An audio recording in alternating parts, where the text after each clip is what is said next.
Babes is from director Pamela Adlon, creator of the show Better Things. It was written by star Ilana Glazer, creator of Broad City, and Josh Rabinowitz, who also wrote for that show.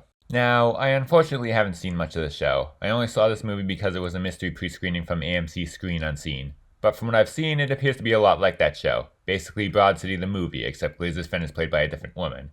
And it works pretty well for a newcomer like me. Like that show, it's about the friendship of two women as they navigate young adulthood, in this case new motherhood. It opens with Glazer's friend giving birth to her second child, and shortly after, Glazer has a one-night stand and, as you might have guessed, she gets pregnant. And the father dies off screen, so she's left to raise it on her own.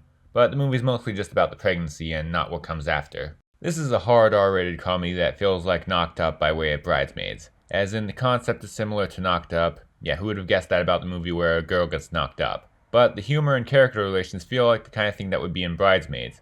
It takes influence from Judd Apatow in the sense that, despite all the curses and dirty jokes, it still feels relatable and has a lot of heart. And it is funny, and its heart is charming. Also, the two leads have great chemistry with each other and are fun to watch. They are a likable and relatable duo. And I don't really have much else to say about this one. I'll just conclude by saying that it's a fun, funny, raunchy comedy with heart and relatable characters and mostly relatable situations.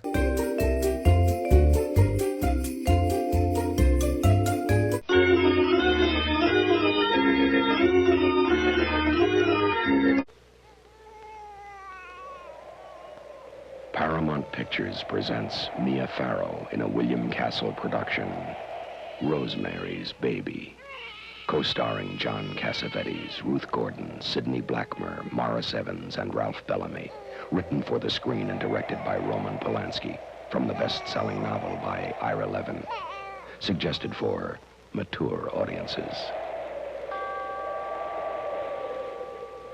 His name is Dunstan. He's conducting covert operations, romancing irresistible women, Oh, that's just how I like it. and facing unimaginable danger. Dunstan checks in. Yes. Oh, more. I like it rough. Oh.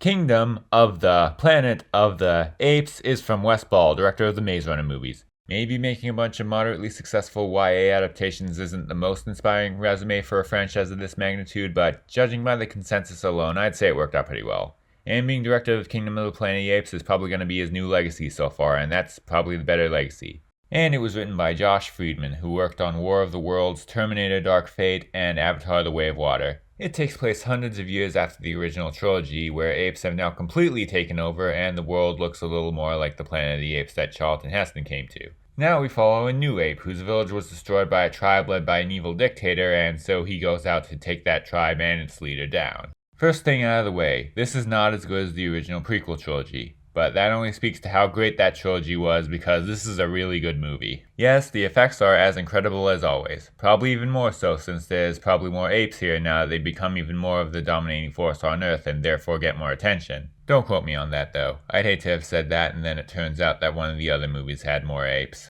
But also, the story and writing do a good job of capturing what made the trilogy so good. It doesn't quite have the same kind of emotional impact, but it does have that care for the characters and deep intriguing story. It takes the franchise into new directions, but still stays true to the essence of the trilogy. What's particularly interesting is the treatment of the human characters, since it's pretty much a reversal of how they've been portrayed before. They were always the enemies, often sympathetic villains but still villains.